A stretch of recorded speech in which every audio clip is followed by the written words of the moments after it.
When you look at the way it really works, the presidents, prime ministers, and heads of NATO, etc., are nowhere near the top of this global pyramid. They're some way down. And they are appointed and manipulated into power by those above them that control the banking system, the media, etc., or those that operate in the shadows that I talked about earlier, who, no matter who's in power, what party or what name, the same shadow people are orchestrating events. This country is owned by 800 or 900 people who run everything, do everything, control everything. They have this guy, Clinton gets in, fine, we can deal with him. Kerry gets in, fine, we can deal with him. It's just in the wind, it's a little reed like this. It's all one big ownership class, and they... If you take the two-party systems and you lean them up against each other, this is basically the arch. Their force going together keeps them together and makes it become a very strong, stable platform on which they can build their hierarchical New World Order system. Okay? So the current two-party system has been dominated and bought up and controlled by the elite that sits atop it. People talk to me about, the issue of Republican versus Democrat, as if they don't get it. And I say, look, here's the way you get it. It's organized crime. All you do is you call the Republicans the Genoveses, and you call the Democrats the Gambinos. The people at the top, they treat it like a crap game, like it's their crap game, like they're making lots of money.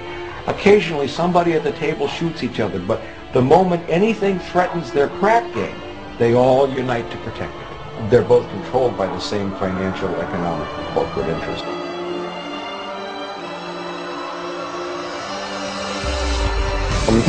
The word Illuminati comes from the Latin word illuminare or illumin, which means light. And so anyone who is enlightened or brilliant, and of course those who are the most enlightened are called brilliant people. Well, it comes from Lucifer. Well, what we're really talking about here is Lucifer, the fallen angel, and they have picked up on this, the Illuminati. And the Illuminati, the illuminated ones, illuminated into knowledge that the rest of us don't get.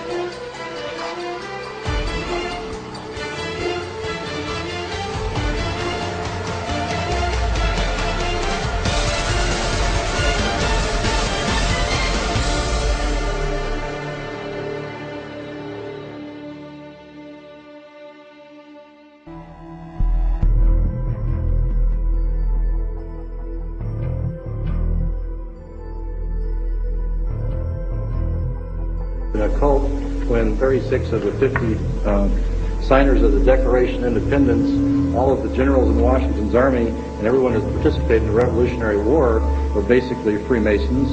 And if you look at how the foundation of the country was put together, it's on Masonic principles. 14 U.S. presidents, including George Washington, are known to be 33rd degree Masons.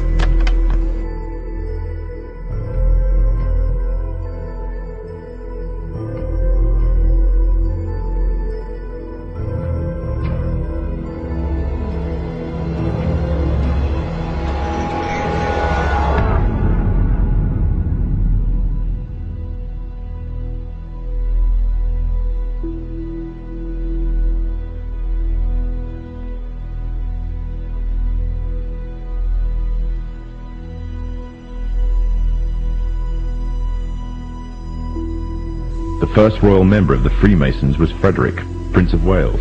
The latest members include Prince Philip, the Duke of Edinburgh, and consort to the current Queen of England, Elizabeth II, who herself is a grand patron to the Masons. However, behind closed doors, the Freemasons were free to indulge in the secret rites and rituals handed down to them by their ancestors, and these became the basis of their levels of membership, called degrees.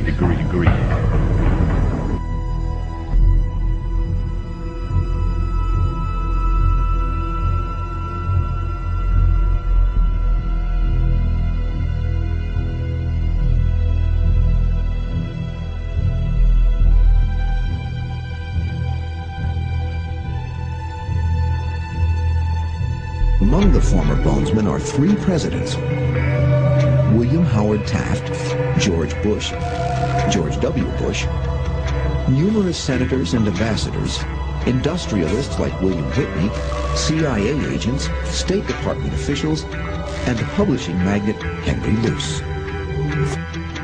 2 centuries, Skull and Bones has produced stewards and leaders of the American ruling class, the Eastern establishment, elite core of diplomats, spies, Supreme Court justices, senators, presidents. You were both in Skull and Bones, the secret society. It's so secret we can't talk about it. You both were members of Skull and Bones, a secret society at Yale. What does that tell us? Not much, because it's a secret.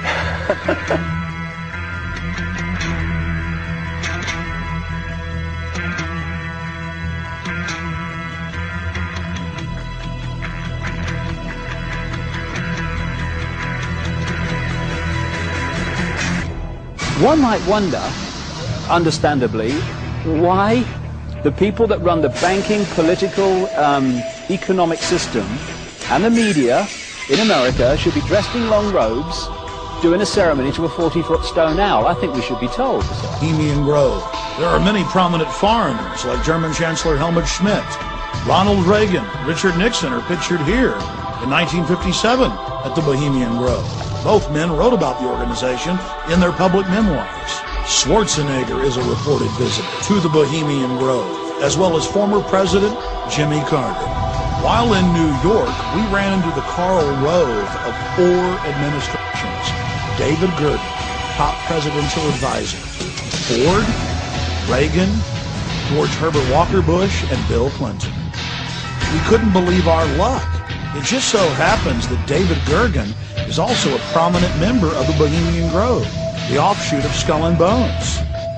This insider of insiders, a staple of the White House for 22 years, got very upset when we brought up Bohemian Grove to him. He didn't deny its existence.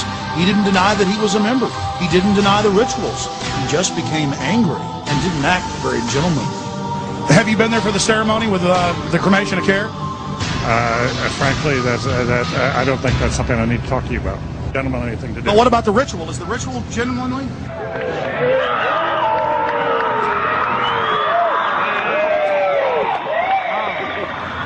Sir, everything. I don't owe you this comment. I know. This is what's called ambush journalism, and I disrespect you for that as well. So thank you and goodbye. Been in the ritual? It's none of your damn business.